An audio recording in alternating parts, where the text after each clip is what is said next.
Inside the windowless chancellery of the Landsraad, 16-year-old Duke Leto Atreides faced the total eradication of his bloodline. A forfeiture trial is rarely called, and it operates under a brutal rule. If the defense is dismissed, the accused loses all possessions, without exception. The Bene Tleilaxu prosecutors claimed rights to Leto's very biology. They wheeled a sputtering, sparking vivisection machine beneath the judge's podium, intending to drain Leto's blood, skin him, and harvest his cells for obedient clones. Other nobles might have worn whale fur capes and jeweled pendants to a trial of this magnitude. Leto showed up in simple blue and white striped pants, a canvas shirt, and a fisherman's cap. An empty knife sheath hung from his belt. It was a calculated message to the court. Whatever the verdict, he'd survive as a commoner. But surviving as a fisherman wouldn't save House Atreides. The Tleilaxu had dozens of neutral witnesses ready to testify that Leto's ship fired on theirs. The judges had already barred Leto's only lifeline, truth-sayer testimony, from the record. Stripped of legal recourse, his family's ancient legacy was hours away from legally mandated extinction. Then those heavy brass courtroom doors flew open again. Crown Prince Shaddam IV, flanked by elite Sardaukar guards, marched straight into the active proceedings. Imperial rulers do not appear at Landsraad trials, yet here was the future emperor of the known universe, demanding the floor. Shaddam bypassed the evidence entirely. He declared House Atreides a paragon of loyalty, insisting any fire from Leto's ship must have been a mechanical failure. With the full weight of the throne behind him, Shaddam forced the judges to acquit Leto, restore his titles, and personally gifted the young duke a jewel-encrusted knife to seal their supposed friendship. This public rescue looked like immense generosity, but it was driven by pure panic. Days earlier, Leto had sent Shaddam a bluffing message, heavily implying he possessed hard evidence connecting the Imperial House Carino to the Tleilaxu's illegal activities. Shaddam couldn't risk the boy airing those secrets in open court. Playing his only card, Leto backed the most powerful man in the galaxy into a corner. He walked out of the courtroom with his life and his dukedom intact, but he traded an immediate execution for the permanent, paranoid suspicion of the Emperor himself. Days later, the capital world erupted in scarlet and gold for Shaddam's coronation. The old Emperor was dead, a new ruler sat on the massive teal quartz throne, and the intricate political web connecting a million worlds was highly unstable. Far away on the industrial nightmare of Giedi Prime, Baron Vladimir Harkonnen raged at the news. He had orchestrated the entire conflict, hoping the Tleilaxu and Atreides would trigger a factional war so he could sweep in and claim the spoils. Now the charges were dropped, and his trap had disintegrated. Worse, the Baron's scheme had severely backfired.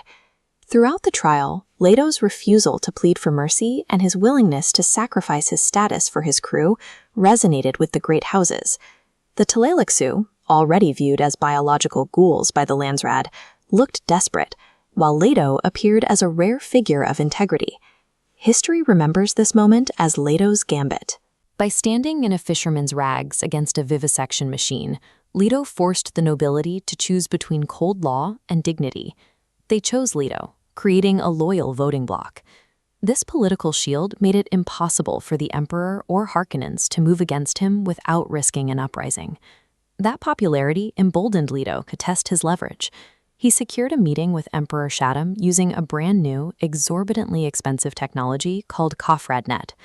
Linking mutated guild navigators across planets allowed instant psychic communication. Leto demanded pardons for the exiled Vernius heirs and the return of their world, Ix. Wary, Shaddam pardoned the heirs, but kept Ix locked under Imperial protection. Realizing Leto was growing too bold, Shaddam moved to secure his own economic base. He immediately dispatched his closest confidant, the deadly Mentat assassin Count Hazimir Fenring, appointing him to a newly invented position, the Imperial Spice Tsar. Fenring and his Bene Gesserit wife, Margot, were sent into the harsh deserts of Arrakis. Their mission was to operate in the shadows, spy on the Harkonnen harvesting operations, and ensure the Empire maintained absolute dominance over the single most valuable commodity in existence. Shaddam's paranoia regarding a teenage duke's political bluff had a direct, sweeping consequence. It tightened the Emperor's grip on Arrakis, quietly militarizing the administration of the planet and accelerating the extraction of spice to fund the throne's defenses. Shaddam's political calculus ignored one massive wildcard. On a distant, deliberately scorched agricultural world, the disavowed patriarch of House Gurnius, Dominic, stood in the ashes of the home where the emperor's troops had murdered his wife. The pardons issued to his children meant nothing to a grieving war hero. Dominic broke the ultimate galactic law. He traveled to a secret family cache on a dark moon and loaded his ship with forbidden atomic weapons, devices capable of vaporizing entire continents. Rallying a small crew of fiercely loyal veterans turned smugglers, Dominic completely bypassed the usual trade routes. He descended silently into the freezing, barren polar ice caps of Arrakis, hiding his apocalyptic payload where no orbital satellite would ever look. Dominic Vernius was done with Landsrad politics, courtly trials, and compromises. He was quietly digging in on the Emperor's most precious economic asset, positioning his planet-killing arsenal to execute a campaign of total, unmitigated revenge. Ignorant of the nuclear threat quietly taking root in the desert, Duke Leto stood on the peaceful stone cliffs of Caladan. He was home. He was a beloved leader. His friends were safe, and his family name was exonerated. That as his spy master, Thufir Hawat, walked down the shoreline to meet him, it became clear that the courtroom victory had merely transitioned the conflict into a more dangerous, invisible phase. Leto's desperate courtroom gambit secured his life and preserved the Atreides legacy.